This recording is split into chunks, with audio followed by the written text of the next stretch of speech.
en vez de edificar, vamos a destruir. Tenemos una gran responsabilidad, iglesia, y es edificar esta nación.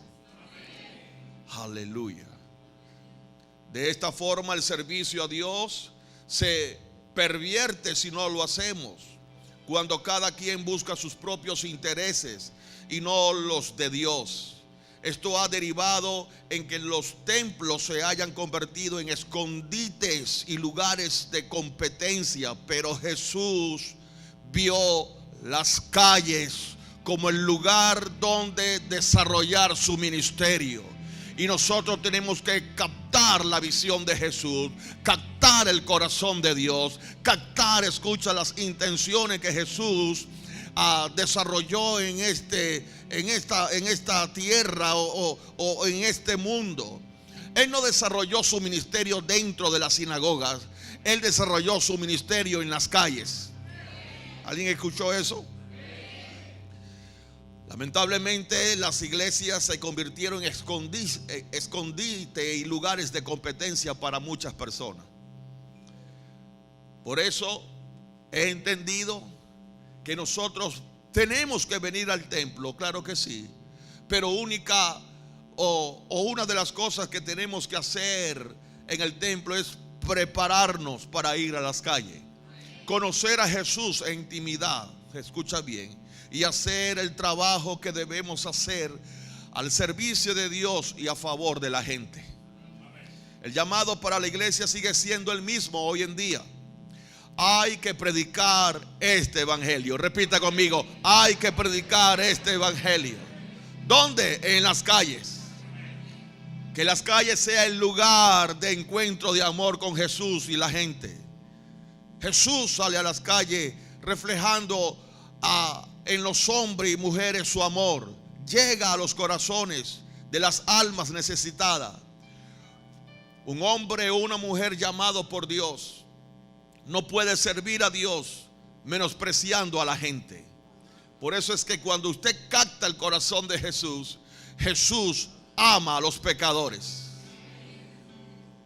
Y vuelvo y repito, ningún hombre, ninguna mujer llamado por Dios que aborrece un alma, que aborrece a la gente, escucha, no va a hacer su trabajo efectivo. Por tanto, yo no puedo juzgar a nadie afuera, ni condenar a nadie.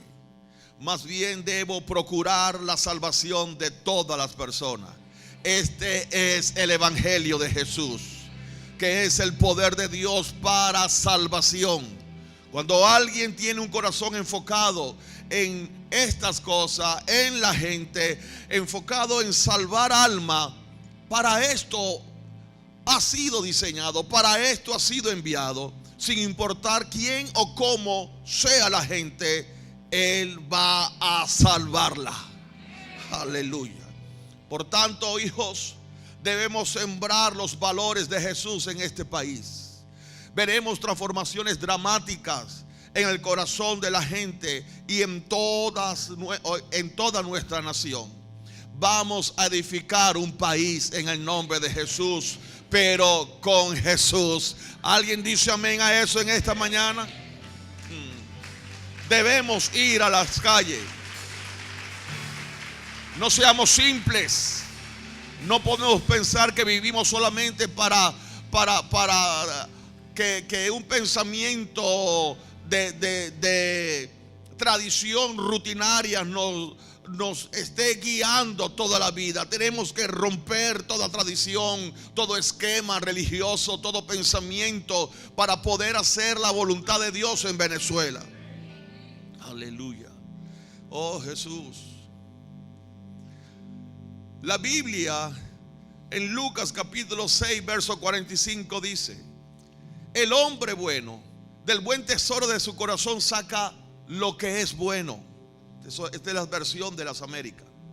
Y el hombre malo del mal tesoro saca de lo que es malo, porque de la abundancia del corazón habla su boca. Somos sembradores de Jesús. Somos sembradores de valores.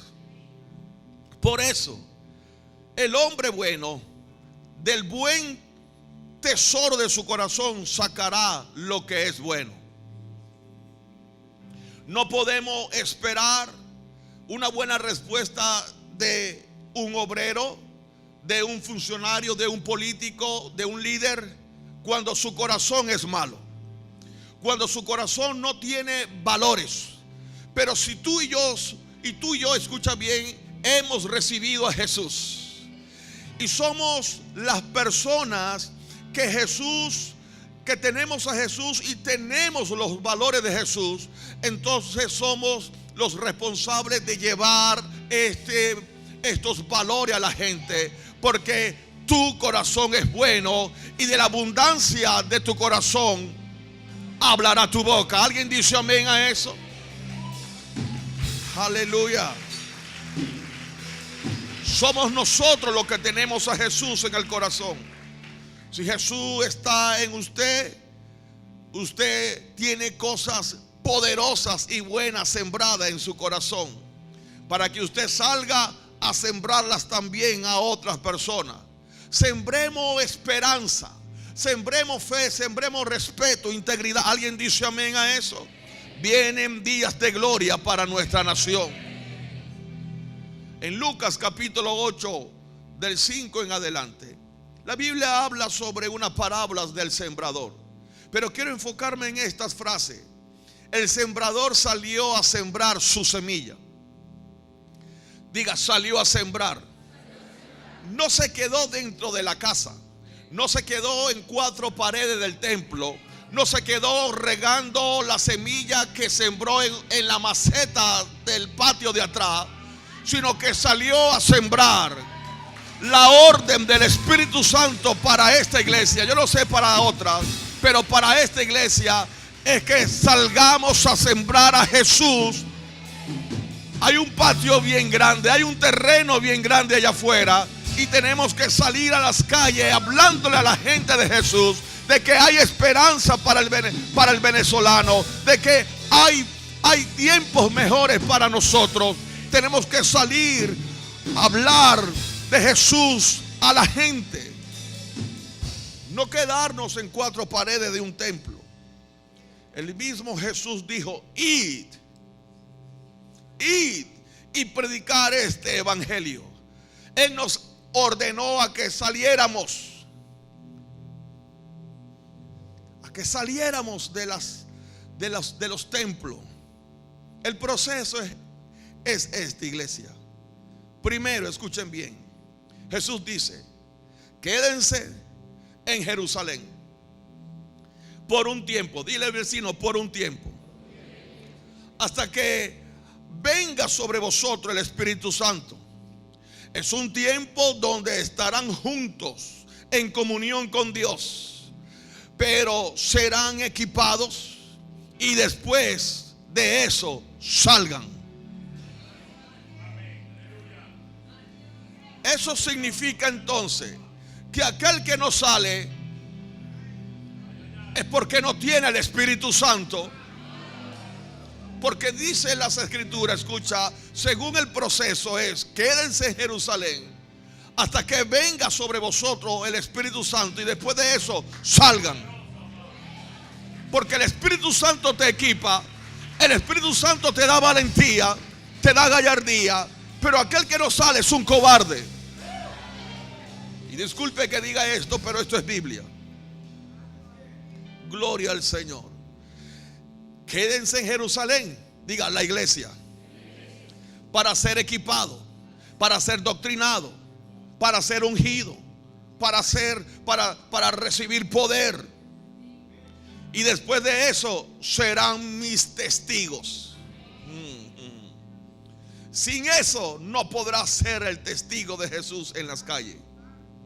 En Hechos capítulo 1 verso 8 dice: pero recibiréis poder cuando haya venido sobre vosotros el Espíritu Santo, y me seréis testigo en Jerusalén, en toda Judea, en Samaria y hasta lo último de la tierra.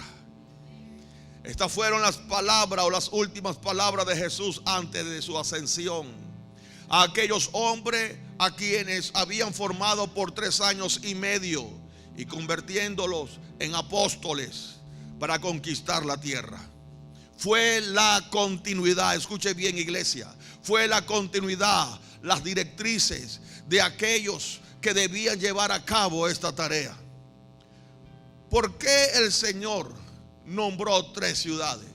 Y quiero explicarle un proceso espiritual que aún ocurre dentro de las iglesias. Aunque el contexto, escucha, o la historia puede tener y tiene un marco histórico, pero el Espíritu Santo es bueno, que nos da la revelación para instruir a la iglesia. Hoy yo declaro que el Espíritu Santo nos está dando la instrucción y la revelación para que ustedes sean instruidos. Porque el Señor nombró 3 ciudades.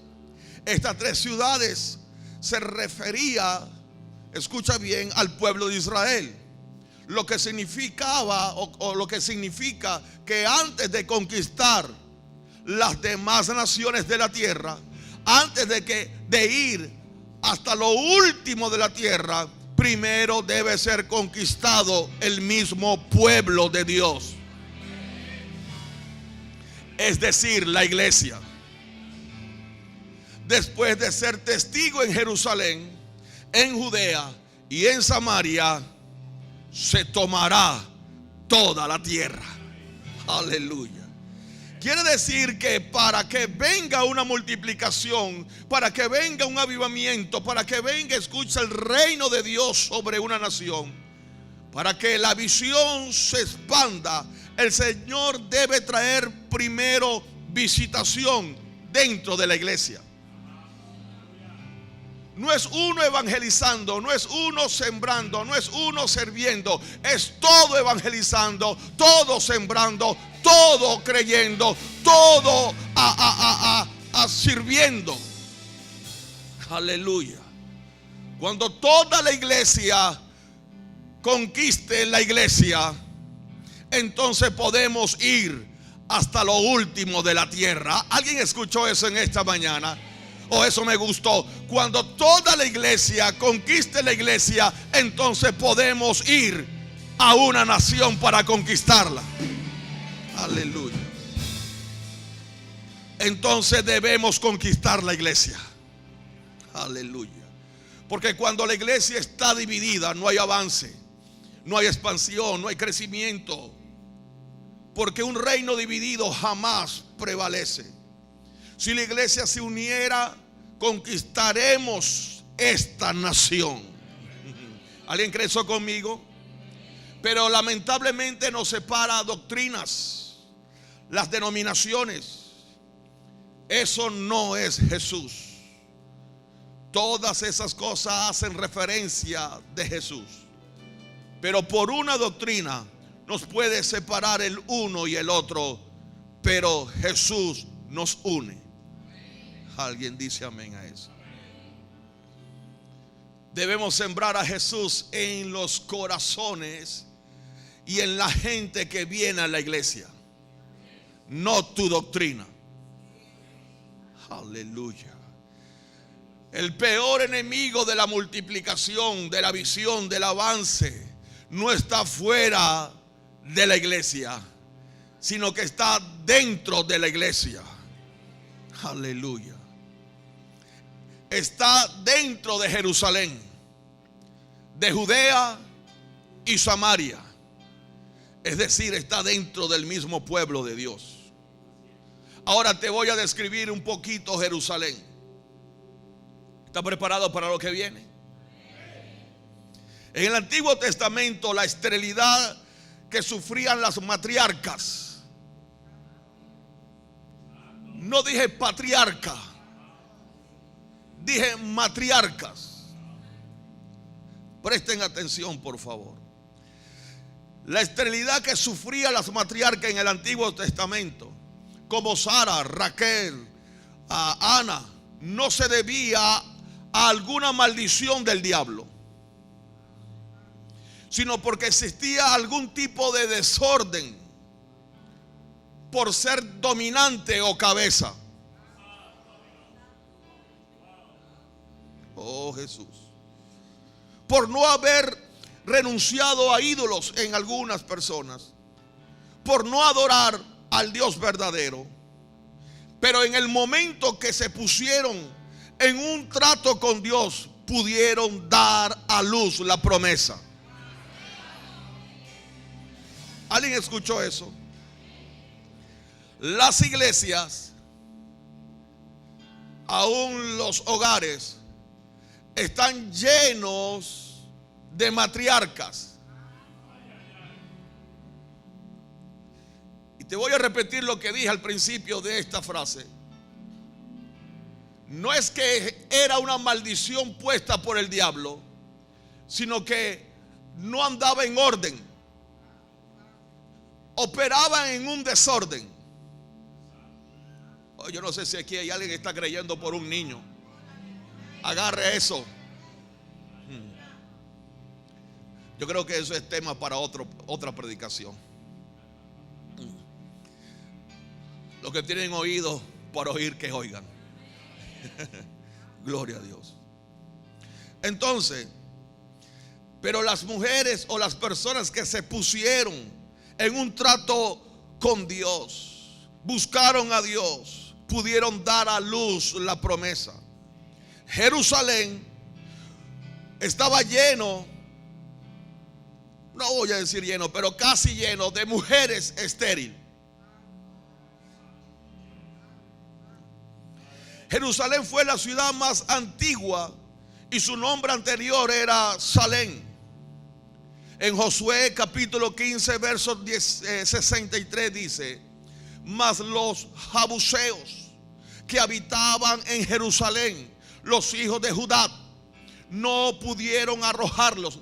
Josué no tuvo la capacidad de sacar a los Jebuseos de Jerusalén, y ha quedado el Jebuseo en Jerusalén con los hijos de Judá hasta hoy. Te voy a hablar espiritualmente. Antiguamente, cuando el pueblo de Israel conquistó toda la tierra prometida, no pudo arrojar a los jebuseos que habitaban en ese lugar. Eran los enfermos o lisiados. Y cuando el rey David fue proclamado rey, quiso tomar la ciudad, y estos jebuseos también trataron de impedirlo.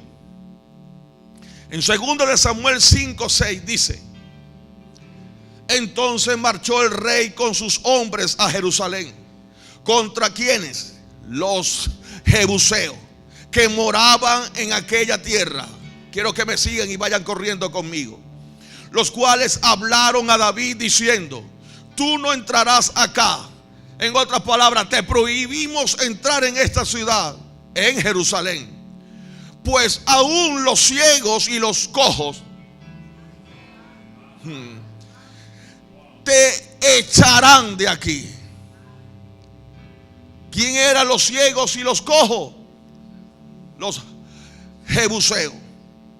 Estos hombres de David entendía que si alguien tocaba a un ciego o un cojo o alguno que tuviera lisiado de alguna forma, escuche bien, le caería una maldición. Y eso era lo que pensaba la gente de David. Y esto fue su defensa más grande que tuvieron los jebuseos. La fortaleza mayor de Jerusalén es que había mucha gente imposibilitada. Y esto ha prevalecido hasta el tiempo de la venida de Jesús. Por esa razón, cuando Jesús ejerció su ministerio, el énfasis de Jesús era manifestar un poder en sanidades y milagros en Jerusalén.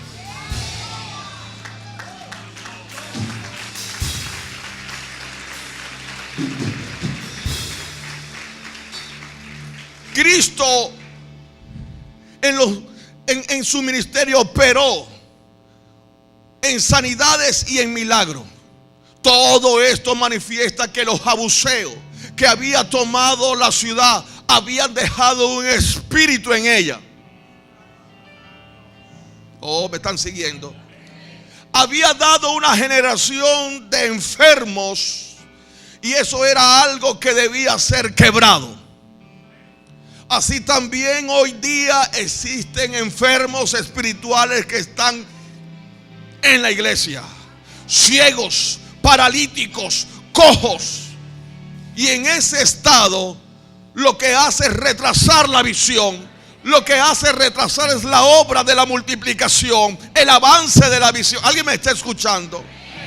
Porque son personas debilitadas en el espíritu, que no tienen visión, que no se mueve, que no acciona, que tienen un caminar torcido, que están siempre luchando con las mismas cosas, en las mismas áreas, en la misma condición, sin poder avanzar, sin acercarse a pedir ayuda para ser levantado o restaurado. Por eso a ellos, a los ciegos, a los paralíticos, a los imposibilitados que están dentro de Jerusalén, que es la iglesia, a ellos son los primeros que debemos sembrarle a Cristo y decirle a ellos: Cristo te puede sanar, Cristo te puede levantar, mi hermano. Cristo te puede sacar de ese trauma, de esa cosa que viene arrastrando por años, porque Jesús lo hizo conmigo. Levántate, Cristo te puede sacar de esa condición. Escucha bien, Jesús puede liberarte, puede sacarte de ese temor. Recibe el espíritu de valentía, sal a las calles a predicar el evangelio de Cristo.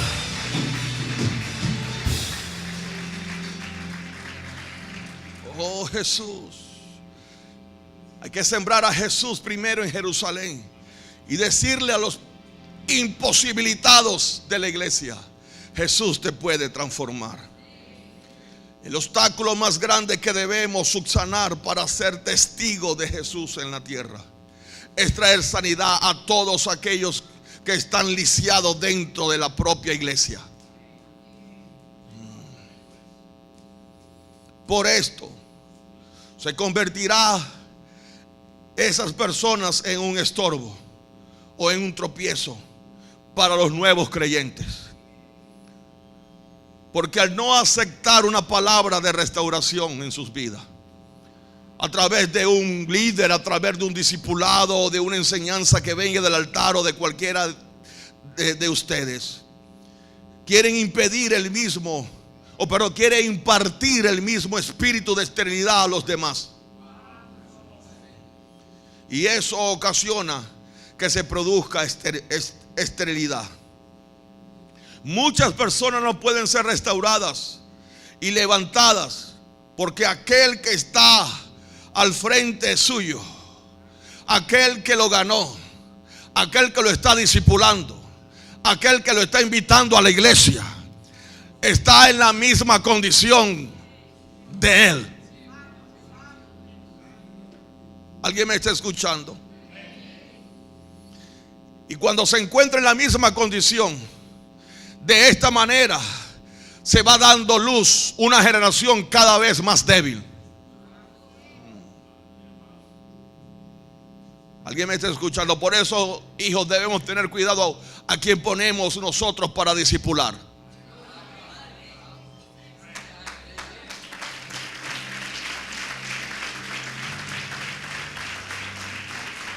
Para enseñar, para aconsejar, tenemos que tener mucho cuidado. Está bien que prediquen, está bien que alaben al Señor, escuche esa gente, pero están en las mismas o en las peores condiciones de ellos que los demás. ¿Y qué es lo que resulta? Dan a luz una generación más de él. Por eso es que tú ves que se crean alianzas, se crean vínculos, y el resultado final es que el discípulo es igual que su mentor.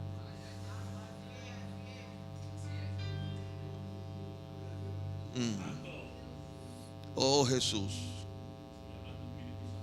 oh Padre amado, la condición de aquellos que están cojos, paralíticos y ciegos evidencia que se encuentra bajo el gobierno incorrecto. Y en ese estado no pueden acceder a las cosas santas. Tal vez pueden estar predicando, alabando, sirviendo, pero en el mundo espiritual no se les sujeta, porque están llenos de espíritu inmundo. Ya lo solté. Por eso el rey David le costó conquistar esa tierra. Y también eso fue la primera ciudad en la que Jesús envió a sus apóstoles y discípulos. Y a Jerusalén. Porque Jesús sabía que había algo muy fuerte que debía ser quebrado, desarraigado y restaurado para el reino. Las personas que tienen problemas de cegueras en su andar muchas veces creen que no hacen daño a nadie, pero toda la gente que venga en debilidad quedará conectada con ellos. Y se perderá la inocencia, la pureza, la santidad, la visión, el deseo, la pasión. Usted no se ha dado cuenta que la gente llega apasionada cuando ven el evangelio cambia en las calles, alguien le predica. Pero una vez que entra y ve el testimonio de esa persona y ve la vida, aunque no la vea visiblemente, esa persona que llegó apasionada a la iglesia termina debilitada. ¿Por qué? Ahí está la respuesta. Y esas vidas se pierden. Hechos capítulo 3 verso 2. Y era traído un hombre cojo de nacimiento, donde en Jerusalén, a quien ponía cada día a la puerta del templo y se llamaba la Hermosa, para que pidiese limosna de los que entran en el templo. Estos enfermos espirituales están apartados, sin acceso a las cosas santas, porque tienen una marca. Por esa razón, si observamos la historia del paralítico del templo de la Hermosa, estaba siempre ¿dónde? Afuera de la puerta, porque no le permitían entrar. Pero al ser sanado, ¿quién lo sanó? ¿Quién lo sanó? Jesús. Jesús se sembró en él. Pero al ser sanado, pudo entrar en el templo, alabando y glorificando al Señor. Jesús se sembró en él. Y el paralítico entró en el templo. Pasó por encima. Jesús se sembró en él. Y el paralítico entró en el templo. El paralítico entró en Jesús. Cuando tú entras en Jesús, tú recibes su espíritu, porque el que se une a Cristo es un espíritu con él. Las cosas viejas pasaron, todas son hechas nuevas. Quizá hoy, papito, te predicaron de Jesús, pero tú no has entrado en él, porque sigues con tus malas mañas, porque sigues todavía debatiéndote en esas debilidades. Yo te animo a que te siembres en él, a que entres en él.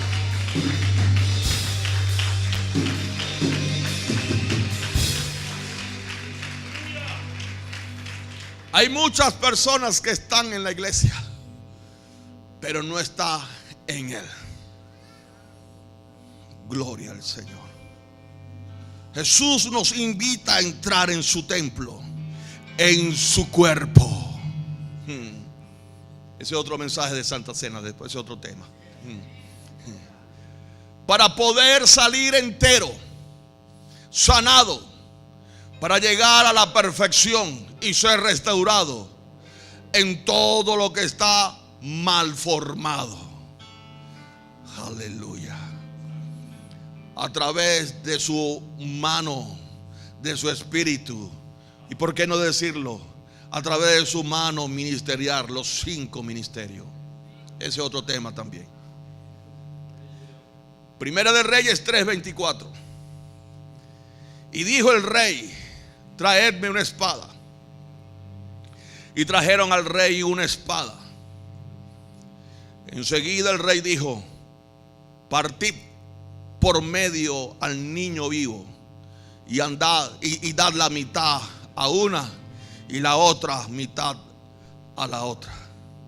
Entonces la mujer de quien era el hijo vivo, la madre verdadera, habló al rey porque sus entrañas se le conmovieron por su hijo, y dijo: ah, Señor mío, da a este niño vivo y no lo matéis. Mas la otra dijo, la otra que no era su verdadera madre, la otra que no fue movida desde sus entrañas: ni a mí ni a ti partirlo. Y cuando Dios le dio a Salomón sabiduría, escucha bien,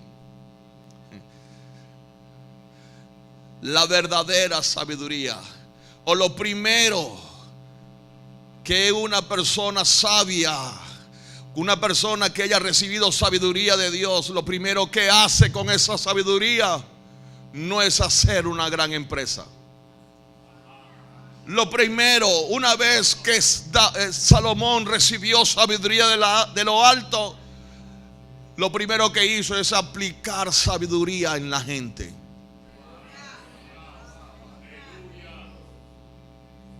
¿Están acá? Ahora escucha bien esto.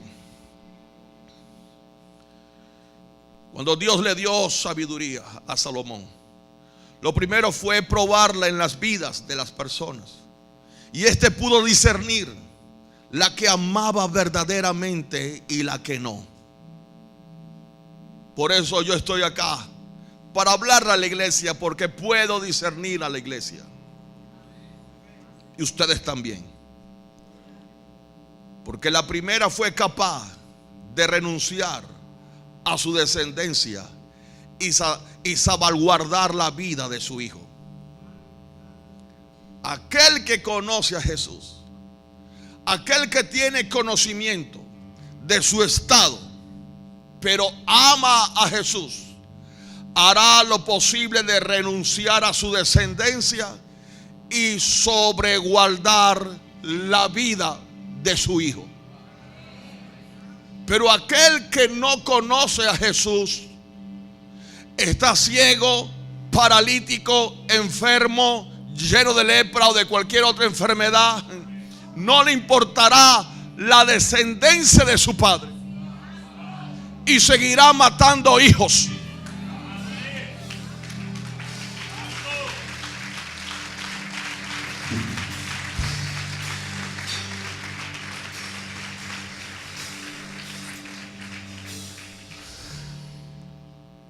Nadie que sea un estorbo o tropiezo por la condición en la que se encuentra puede decir que ama una vida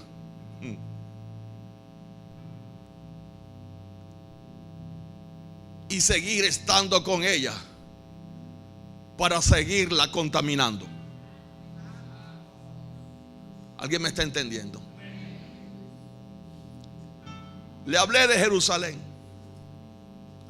Hablemos de Judea. Primera de Reyes 11, del 11 al 13. Y dijo Jehová a Salomón: por cuanto ha habido esto, ya sabe la gente que hay en Jerusalén, ya lo saben, ¿verdad? Los imposibilitados, los torcidos, los enfermos, los ciegos. Judea 11:11, Primera de Reyes. Y dijo Jehová a Salomón: por cuanto ha habido esto en ti y no has guardado mi pacto y mis estatutos que yo te mandé, romperé de ti el reino. 2 se llama división. Y lo entregaré a tu siervo. Sin embargo, no lo haré en tus días, por amor a David tu padre. Lo romperé de la mano de tu hijo, pero no romperé todo el reino, sino que daré una tribu a tu hijo, por amor a David mi siervo, y por amor a Jerusalén, la cual yo he elegido. Judea era el pueblo de los judíos, y esa división ocurrió cuando Salomón había hecho lo malo ante los ojos de Dios, por haber ido tras otros dioses. Y la única tribu que permaneció en las manos de su hijo Roboam fue la ciudad de Judea. Una división nace cuando dentro de un pueblo o dentro del pueblo de Dios existen 2 pensamientos, una doctrina diferente, un corazón diferente, una visión diferente que no es igual a la que lleva el liderazgo. Y al haber 2 imperios, existe 2 cabezas o 3 cabezas o 5 cabezas. Las enseñanzas o doctrinas que opera en Jezabel, escucha bien, seducía, pero de la forma errónea, a los hombres. Era tan poderosa esta seducción que hasta Elías huyó para salvar su vida, aún después de matar a 450 profetas de Baal. Esta doctrina esta doctrina había mucho respaldo de este espíritu a esta mujer. Pero aún esto opera dentro de las iglesias y trae la falta de multiplicación, la falta de una avanzada de reino. Cuando estamos ligados a la visión que existe en la casa, todo lo que se lleva a cabo se realizará, porque hay continuidad de reino, hay continuidad de visión. Pero cuando hay un pensamiento, un corazón diferente, un sentir diferente acerca de la visión del líder, no es igual al liderazgo, ocurrirá 2 imperios, 2 cabezas. A eso se le llama Judea.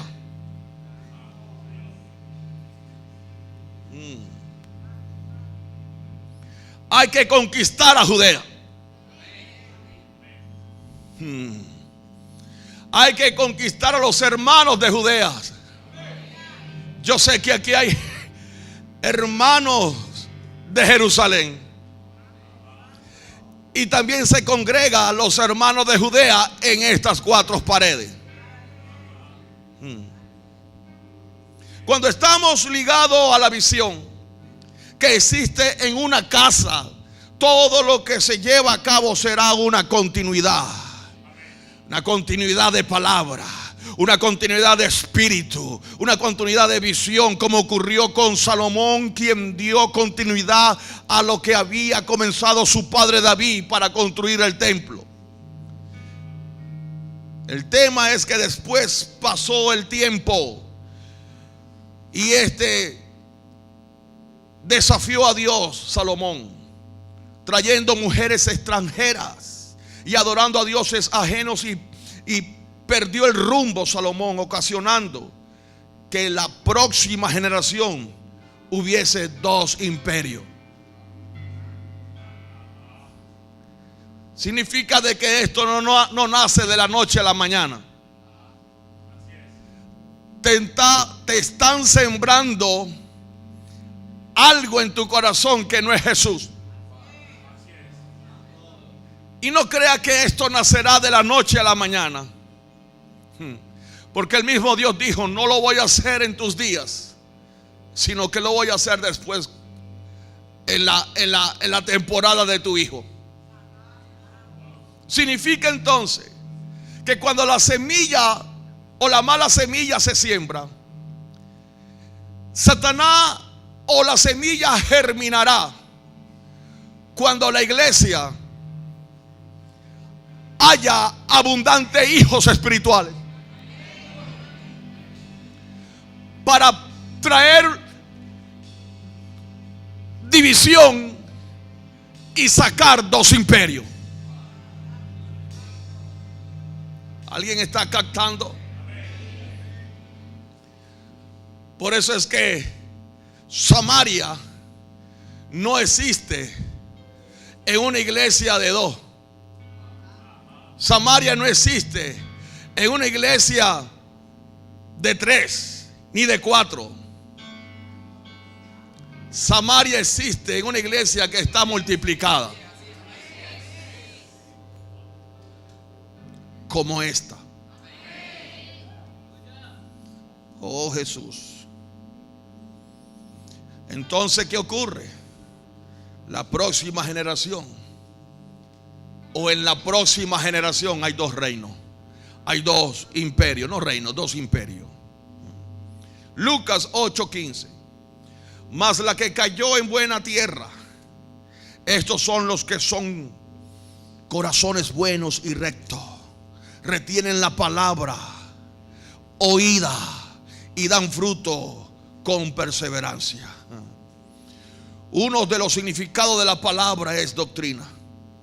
Y teniendo en cuenta el verso anterior, aquellos que retienen la palabra, la doctrina de la casa o del reino de Dios, son los que podrán dar frutos. Son los que podrán mantenerse, porque guardan celosamente las enseñanzas de Cristo en su corazón. No son contaminados, no son llevados de aquí para allá, sino que están sembrados. Dice la Biblia que ellos son los que le cayó la semilla en buena tierra, de buen corazón, de buen espíritu, de buena mentalidad, de buen linaje, de buena conciencia. ¿Dónde están esa clase de hijos?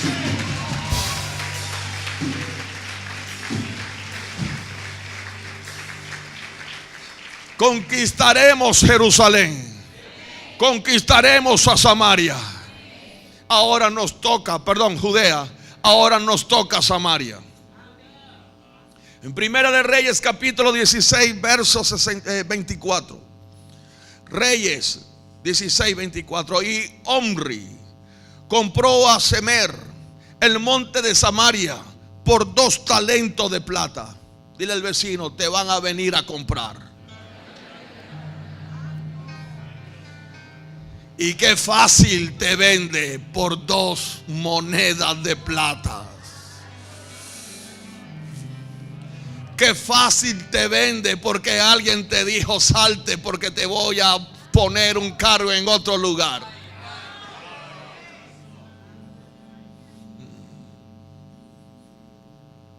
Perteneces a Samaria. Y compró por 2 monedas o por 2 talentos de plata y edificó el monte y llamó el nombre de la ciudad que edificó Samaria, el nombre del nombre de Semer, que fue dueño de aquel monte. Así que tu dueño no es Jesús, tu dueño es Semer. Después buscaremos el significado de Semer. ¿Ah? Sí, pero ese significado egocéntrico. Ok. Samaria significa torre de vigía, torre fortificada. Es decir, que la ciudad era una ciudad fortificada, cerrada, hermética. No me toque, no me hable. Yo y yo. Yo y yo. Ni Dios puede entrar. Yo adoro como yo quiero. Yo alabo como yo quiero. Jesús se le acercó a la mujer samaritana y dijo que vendrían días donde Dios buscaría verdaderos adoradores que le adoren en espíritu y en verdad. Pero es en este monte, no es en tu monte, es en mi monte.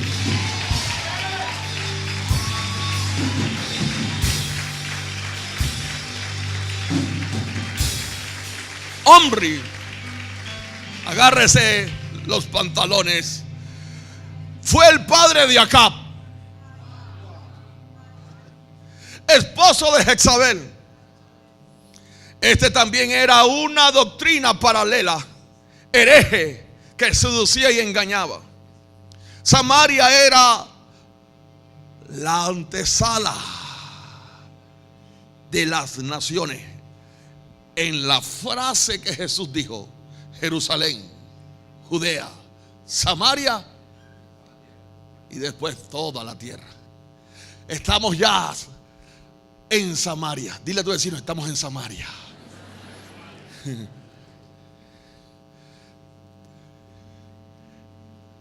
Esto lo dejo para el domingo que viene. ¿Sigo predicando? Ok.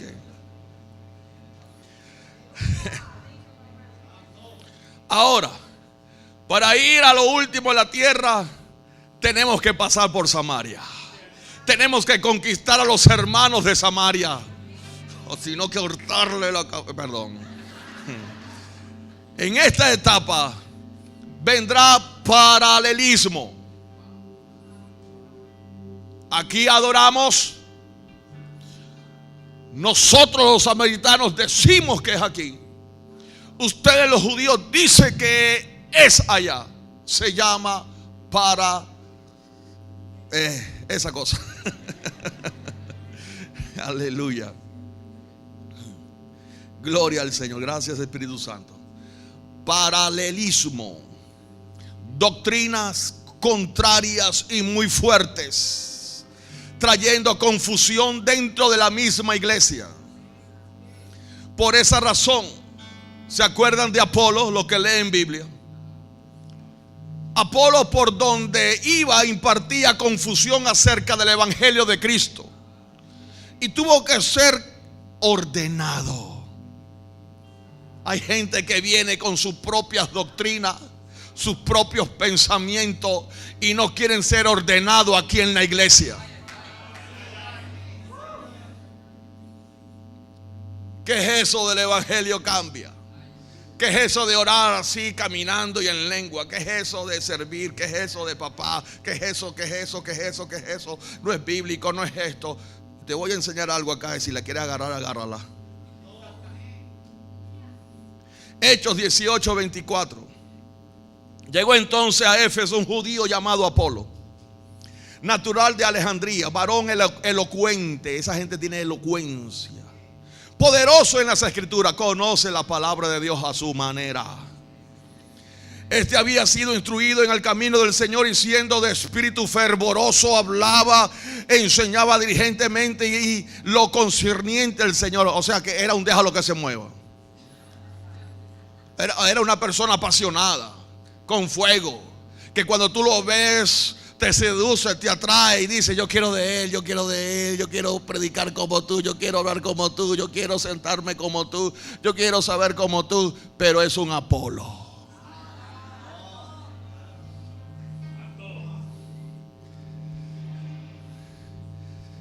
Voltea al vecino y dile al vecino, o dile al vecino: cuídate del hermano Apolo, a menos que la iglesia lo agarre y lo ordene.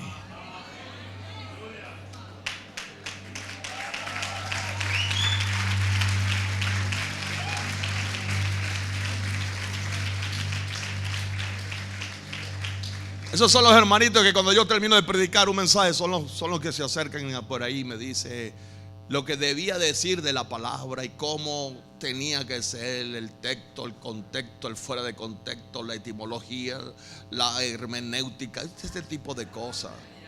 O simplemente alguien que vino con un sueño revelador personal. ¿Sigo? Ok.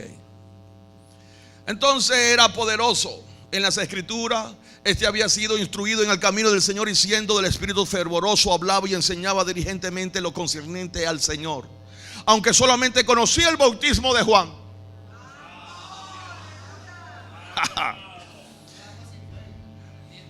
Así es, agua sin fuego. Y comenzó a hablar con denuedo en la sinagoga, Pero cuando le oyeron Priscila y Aquila, lo tomaron aparte. Eso está bueno. Lo tomaron aparte. Véngase, muchacho. Vente para acá. Vente al discipulado. Vente al consejo. Ya no quiero. Sigue siendo Apolo. Vente, vente. Lo tomaron aparte y le expusieron más exactamente el camino de Dios.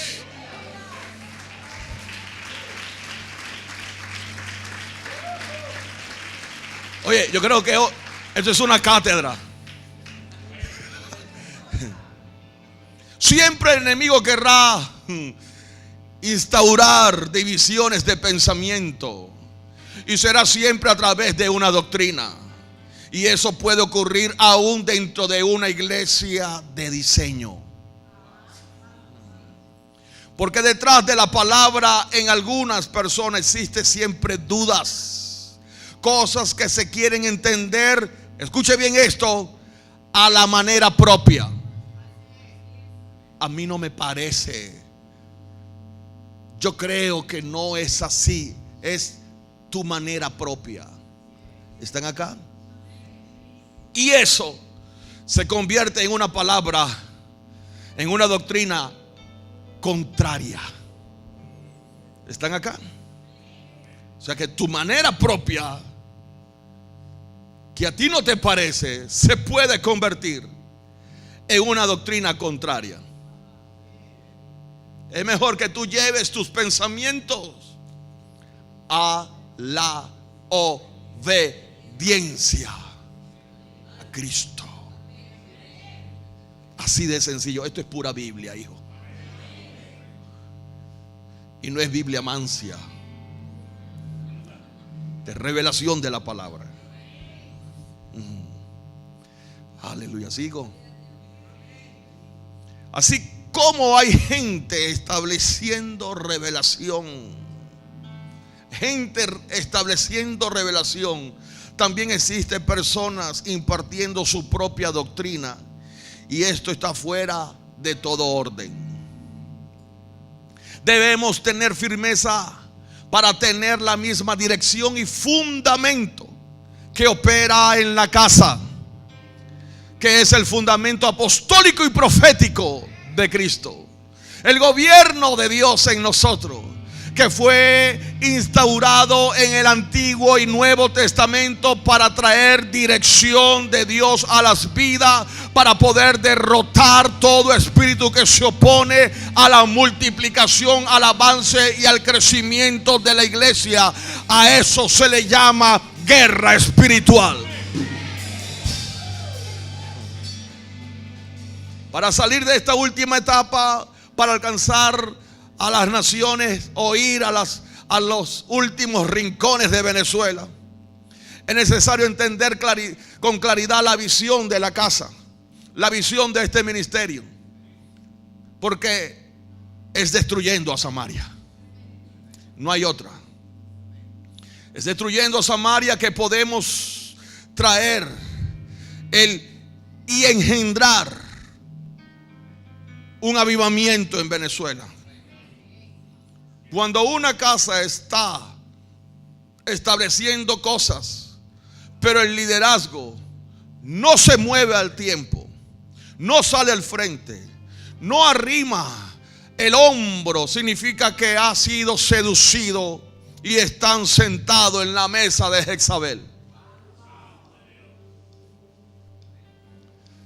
Todos salimos a evangelizar. Yo no sé si a usted le ha pasado, capitán. Te falta vehículo y llama a aquel que se comprometió. Hermano, no has llegado. No, hermano, no estoy acá.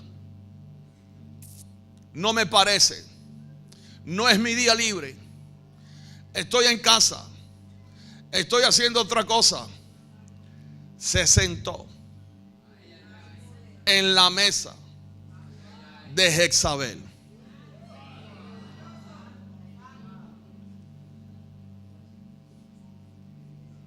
División. ¿Sigo?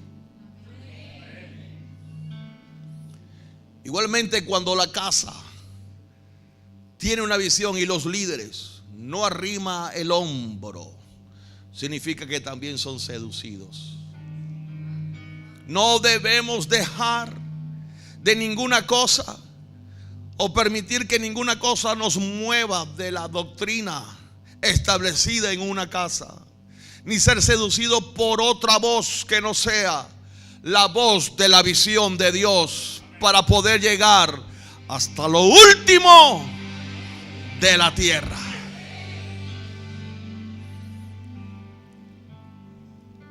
Quiero hablarle ahora, y no es que no he hablado con amor. Termino con esto. Entiéndame, amo las iglesias, amo el ministerio, pero nuestros hermanos de diferentes congregaciones que vienen aquí, les amo primeramente.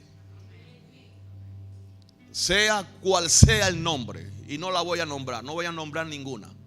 Ustedes la conocen. Conocen muchas iglesias y vienen de ahí. Pero sí le digo algo con todo el amor. En esta casa hay una visión. Hay una enseñanza. Yo te invito a que participes en esta visión. Conquistar hasta lo último de Venezuela.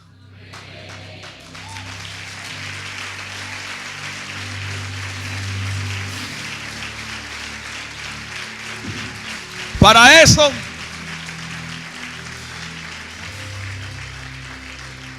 conquista tu Jerusalén,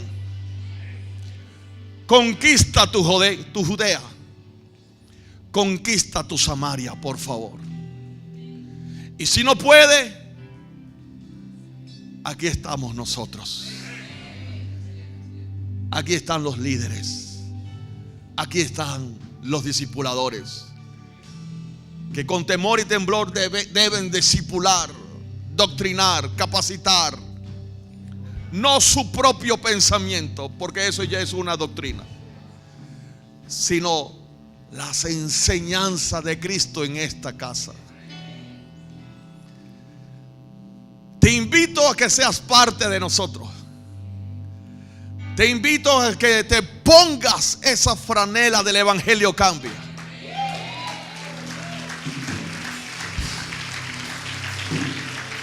Vienen tiempos históricos para Venezuela. Y pregunta, ¿qué vas a hacer tú?